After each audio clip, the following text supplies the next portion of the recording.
मी नलिनी अमित लांजेवार, राहणार मोदीपडाव कामठी, आज तुमच्या समोर वक्तृत्व स्पर्धेचा विषय मांडत आहे। तर सर्वप्रथम सन्माननीय कार्यक्रमाचे निर्माते, अध्यक्ष, सदस्य व सर्व श्रोते मंडळींना माझा मनापासून जय भीम।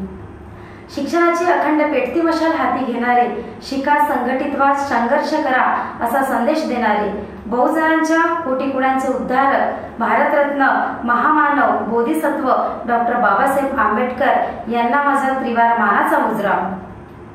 आज माझ्या वक्तृत्व स्पर्धेचा विषय आहे डॉक्टर बाबासाहेब आंबेडकर यांच्या स्वप्नातील भारत। शिल्पकार ते घटनेचे, उद्धारक ते उपेक्षितांचे, शिल्पकार ते घटनेचे, उद्धारक ते उपेक्षितांचे, विरोधक ते वर्णभेदांचे, विरोधक ते वर्णभेदांचे आणि भारतरत्न ते देशाचे, भारतरत्न ते देशाचे। डॉक्टर बाबासाहेब आंबेडकर हा बोलण्याचा विषय नसून आचरणाचा विषय आहे, म्हणून डॉक्टर बाबासाहेब आंबेडकर यांचे विचार आचरणात आणायला पाहिजे।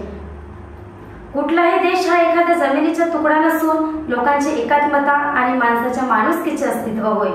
हजारो जाती, पोटजाती, उपजाती, जगाच्या पाठीवरचे सर्व धर्म, प्रांत, समुदाय, भाषा इत्यादींचा समावेश असलेला भारत देश म्हणजे 800 खिडक्या आणि 900 दारं। विन्स्टन चर्चिलनं असं भाकीत केलं होतं की भारत हा देश एकराष्ट्र कधीच होऊ शकत नाही, भारत हा देश एकसंघ कधी होऊ शकत नाही।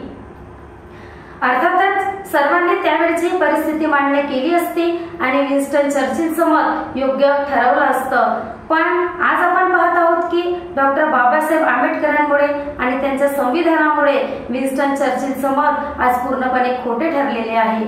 एवढी ताकद आहे डॉक्टर बाबासाहेब आंबेडकरांच्या विचारांमध्ये आणि त्यांच्या संविधानामध्ये। बुद्ध से बुद्धि मिली, कबीर से मिला ज्ञान, बुद्ध से बुद्धि मिली, कबीर से मिला ज्ञान, ज्योतिबा से ज्योति मिली, ज्योतिबा से ज्योति मिली और बाबा साहब से मिला संविधान, बाबा साहब से मिला संविधान। पुढे जाऊन विचार करताना आपल्याला असं आढळते की डॉक्टर बाबासाहेब आंबेडकरांच्या स्वप्नातील भारत आज दिसत आहे का? लोकशाही लोकशाही राहिली आहे का? लोकशाहीची व्याख्या अशी आहे, by the people, of the people, for the people.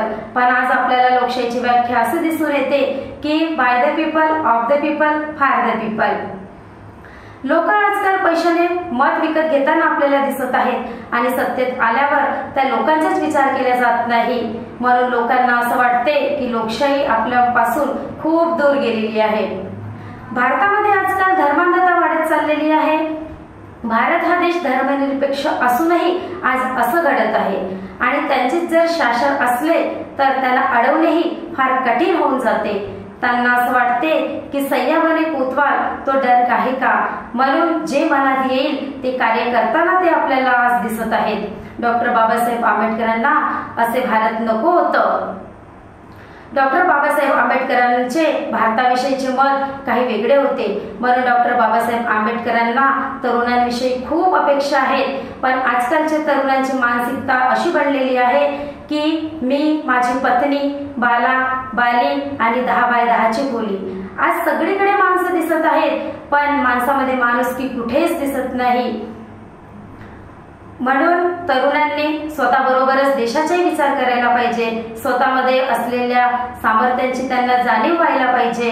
आता तरुण म्हणजे कोण? तर तरुण म्हणजे जो चट्टानों से टकराए उसे तूफान कहते हैं, जो चट्टानों से टकराए उसे तूफान कहते हैं और जो तूफानों से टकराए उसे युवा कहते हैं, उसे युवा कहते हैं। जेव्हा देशातील नागरिक ज्ञानी, क्षमाशील आणि संवेदनशील होतील तेव्हा भारत हा देश कुठेच मागे पडणार नाही। डॉक्टर बाबासाहेब आंबेडकर म्हणतात की आज भारतामध्ये जग दिसत आहे, पण जगामध्ये कुठेच भारत दिसत नाही आहे। ते पुढे असेही सांगतात की जेव्हा मंदिराकडे जाणाऱ्या रांगा जेव्हा ग्रंथालयाकडे जातील तेव्हा भारत हा देश जगावर राज्य करेल। ते पुढे असेही म्हणतात की पुस्तकाने माणसाचे मस्तक सशक्त होते आणि सशक्त झालेले मस्तक कुणाचे हस्तक होत नाही आणि हस्तक न झालेले मस्तक कुणा पुढेही नतमस्तक होत नाही। याचा आपण सर्वांनी जरूर विचार करायला हवा।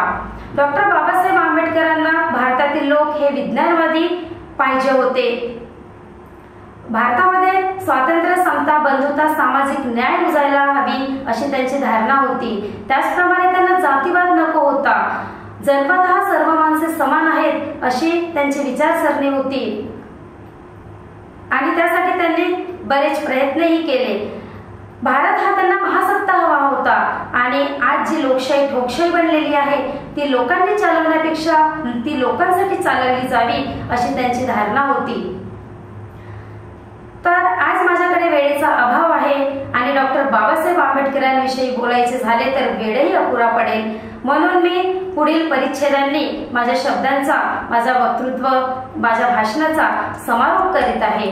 तर आभाळाला हात लावायचा असेल तर स्वतः आधी आपली उंची वाढवायला हवी. त्याचप्रमाणे डॉक्टर बाबासाहेब आंबेडकरांच्या स्वप्नातील भारत निर्माण करायचा असेल तर त्यांचे विचार आचरणात आणायला हवे, त्यांचं अनुकरण करायला हवे. तेव्हाच डॉक्टर बाबासाहेब आंबेडकरांचा स्वप्नातील भारत हा स्वप्नातच नव्हे तर तो प्रत्यक्षात येईल आणि तेव्हाच डॉक्टर बाबासाहेब आंबेडकरांना हेच खरी अभिवादन असेल. जय भीम. श्रोते प्रेक्षक हो, तुम्हाला आमच्या स्पर्धकाचा व्हिडिओ नक्कीच आवडला असेल.